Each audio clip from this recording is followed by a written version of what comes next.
قرآن مجید نے اسلامی اخوت اور بھائی چارے کا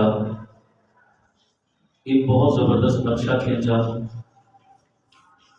اور بڑے سنہری اصول بیان کیے ہیں آپس کی اخوت، مودت اور محبت کے۔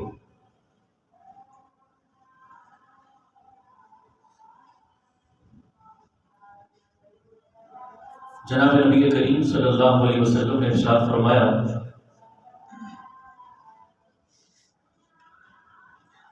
کہ مسلمان مسلمان کا بھائی ہے، نہ اس پر ظلم کرتا ہے اور نہ اس پر ظلم ہونے دیتا ہے۔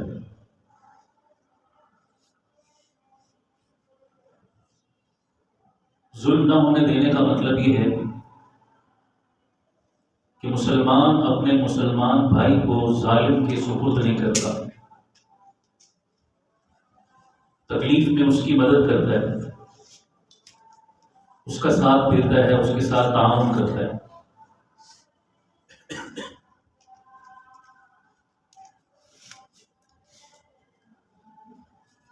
اور ایک اور حدیث پاک کا مفہوم ہے، اللہ کے نبی صلی اللہ علیہ وسلم نے ارشاد فرمایا جب کوئی مسلمان کسی دوسرے مسلمان کی حاجت اور ضرورت کو پورا کرنے میں لگ جاتا ہے تو اللہ اس مسلمان کی حاجتوں اور ضرورتوں کو پورا کر دیتے ہیں، اور جب کوئی مسلمان کسی دوسرے مسلمان کی تکلیف کو دور کرتا ہے تو اللہ تعالیٰ قیامت والے دن اس کی تکلیفوں کو دور فرما دیں گے۔ یعنی دنیا میں کسی مسلمان کی تکلیف کو دور کرنا قیامت والے دن سخت ترین تکلیفوں کو دور کرنے کا سبب اور ذریعہ بن جائے گا۔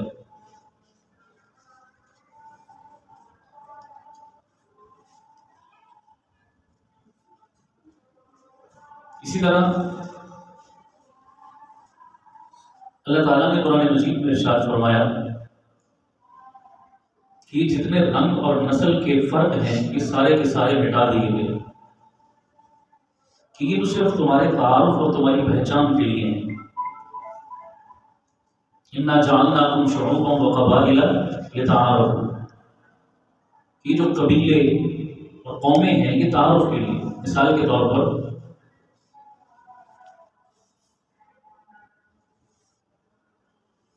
تین افراد جن کا نام عبداللہ ہے، تین بندے جن کا نام عبداللہ ہے، اب تینوں کا نام ایک ہے تو ہم فرق کرنے کے لیے کہتے ہیں کہ جناب فلاں شخص کراچی کا ہے، فلاں لاہور کا ہے اور فلاں پنڈی کا ہے۔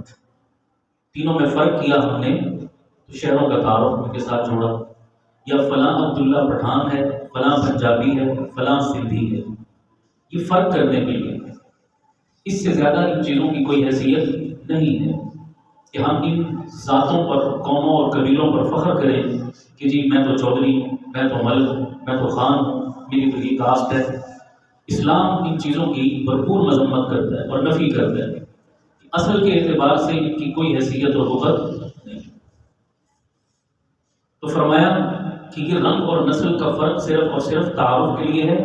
ان اکرمکم عند اللہ اتقاکم، اللہ کی نظر میں سب سے پسندیدہ وہی ہے جو جتنا زیادہ اللہ سے ڈرنے والا ہے۔